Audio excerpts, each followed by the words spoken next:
Langston Hughes's I Wonder as I Wander is subtitled An Autobiographical Journey. And what a journey it is! Thus, as a play on form, I thought it'd be fun to take a slightly different approach to our exploration of this riveting work. They say a picture is worth 1,000 words. Hughes proves, however, that 1,000 words are worth more than any snapshot. It's with this in mind that I'd like to take us on a literary journey through time and place, pairing pictures with Hughes's own words as we explore race relations across the United States in the early 1930s. So buckle up, it's sure to be quite the interesting ride.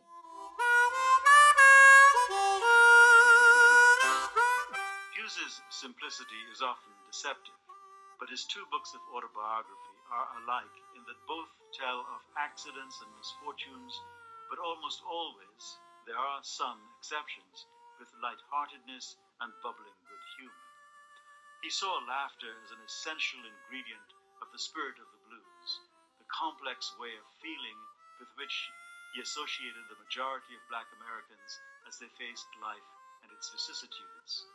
Hurts and insults are mentioned but never dwelt on, and they elicit not rancor or bitterness in Hughes, but irony, laughter, or a stoicism that values an almost unconscious graciousness.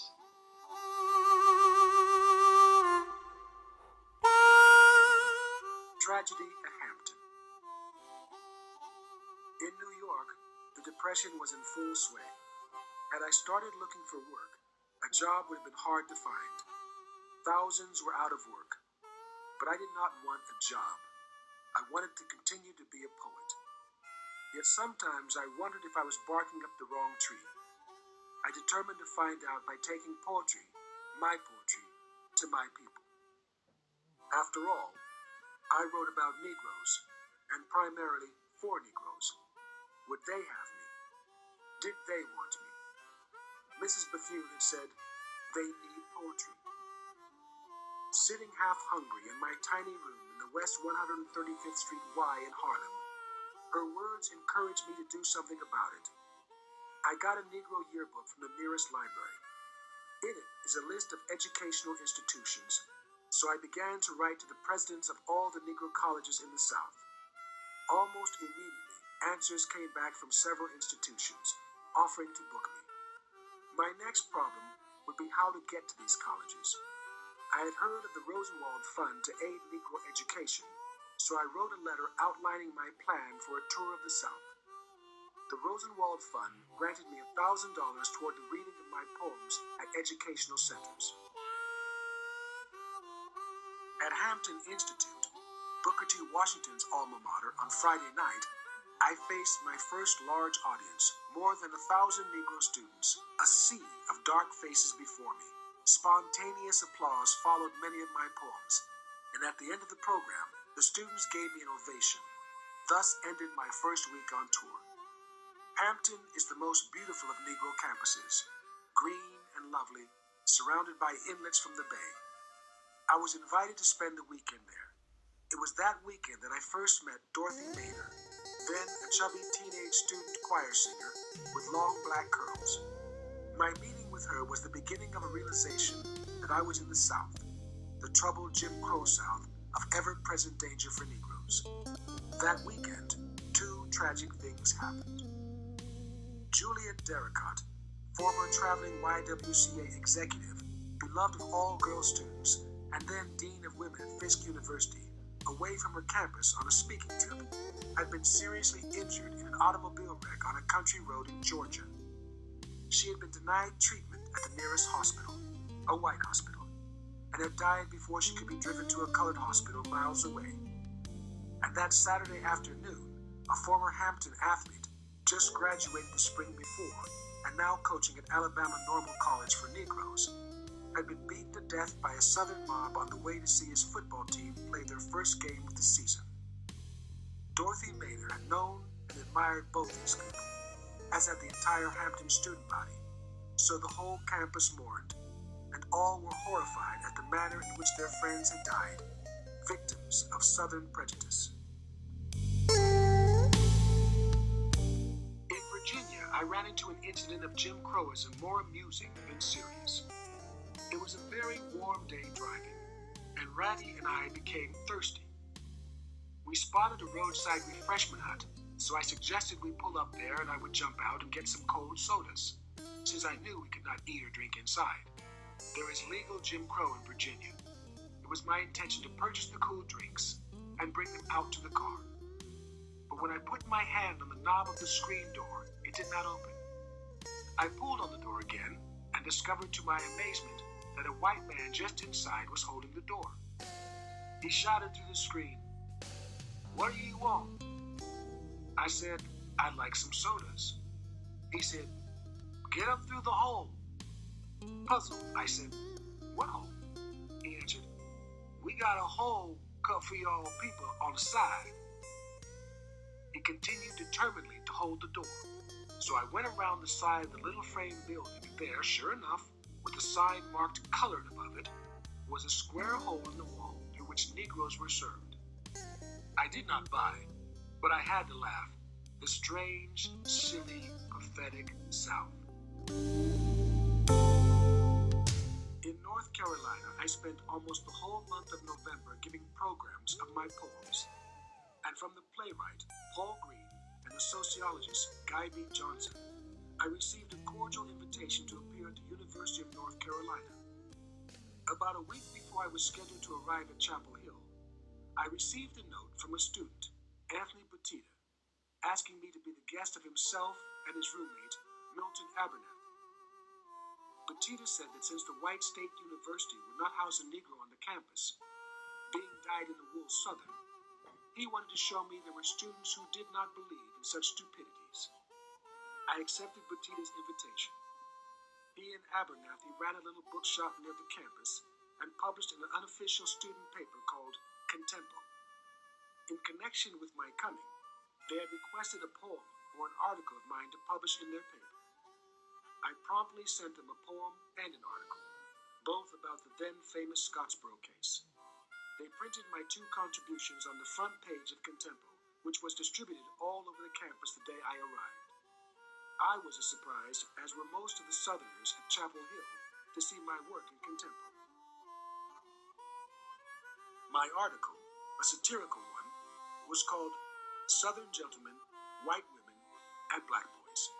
Since the Scottsboro case concerned 9 Negro youths accused of raping 2 white prostitutes in an open coal car on a freight train traveling through Alabama, I inquired in the piece why chivalrous Southern gentlemen allowed their women to ride in a coal car in the first place, even if the women were of doubtful character. By the time I reached the town of Chapel Hill, the daily papers had reproduced my inflammatory lines, and the white citizenry were claiming mortal insult. When they learned that I was to stop overnight with 2 white students, Petita and Abernathy had been promptly ejected from their lodgings and had nowhere to stay themselves. My poem, Christ in Alabama, on the front page of Contempo, created even more excitement than did my article. It was an ironic poem inspired by the thought of how Christ, with no human father, would be accepted were he born in the South of a Negro mother, and it ended, "Most holy bastard of the bleeding mouth, nigger Christ on the cross of the South." Instead, I found a great social and cultural gulf between the races in the South, astonishing to one who, like myself from the North, had never known such uncompromising prejudices. Of course, a Negro traveler soon got accustomed to, even if never able to accept emotionally, the many visible evidences of legal segregation, the white and colored signs everywhere from station waiting rooms to public water fountains, the Jim Crow cars on the trains, the colored entrance placards in the alleys where movie stairways led up to the highest gallery, the restaurants where Negroes could not eat, and so on. But the unpredictable and unexpected things that suddenly happened are the things I never forget.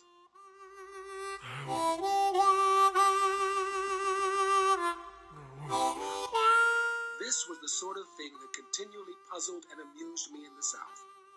Certainly, the much-lauded Southern gentility and aristocratic good manners are seldom shown toward Negroes.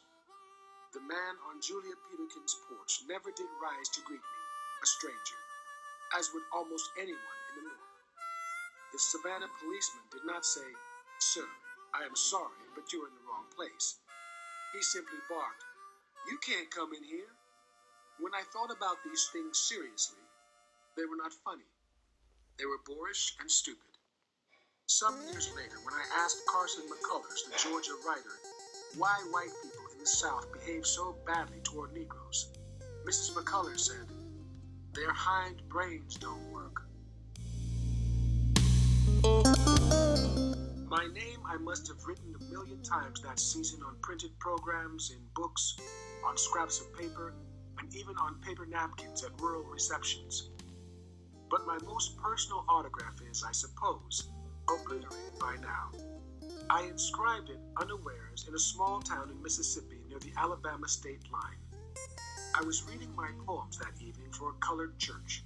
I was housed with one of the pillars of the church in a tiny home, spotlessly clean and filled when I arrived with the fumes of wonderful cooking. Tired and dusty after a day-long drive, I wanted nothing so much as a good hot bath before dinner. My hostess, in preparation for my coming, had done a little painting, freshening up all the baseboards and things with white paint. At the very last moment, it seemed, in her zeal to have everything spick and span, she had even freshly painted the bathtub, outside and in, with white enamel. Unfortunately, the enamel had not quite dried when I arrived, but unaware of this fact, I blithely ran the bathtub full of hot water and sat down therein, soaking myself happily as I lathered my hair. But 10 minutes later, when I started to get up, I could not tear myself loose. I was stuck to the bottom of the tub. With great deliberateness, slowly and carefully pushing myself upward, I finally managed to rise without leaving any skin behind. But I certainly left imprinted on that bathtub a most personal autograph. That evening, I sat stiffly in the seat of honor at church. I was covered with enamel where I sat, but I didn't tell my hostess what had happened, not wishing to embarrass her. In the next town, I bought a gallon of turpentine and took a bath in it. Langston Hughes ended his first poetry tour in the great state of California, where he received a much warmer welcome from the white gentility. In California, he would be offered the opportunity to travel to Moscow to work in film. Never one to turn down the opportunity to travel or to further his career, the next chapters of Hughes's life and I Wonder As I Wander would commence in the USSR, where he'd be met with a whole new set of racial struggles. And while Hughes's recollections of his world travels between 1932 and 1937 are thoroughly poignant and revealing, it is his tour through the South, described in Poetry to the People, where we find the why of Black expatriation answered most fully.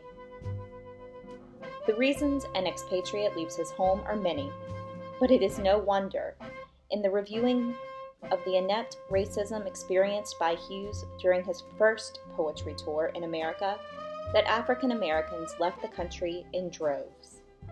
Unlike many, though, Hughes would later return to the U.S. and settle in Harlem. Perhaps it is because of his ability to make the best of any situation. Perhaps it was because his writing provided the outlet he needed to overcome racial disparity. Most likely, though, it was his determination to bring poetry and light to those who did not have the means to escape.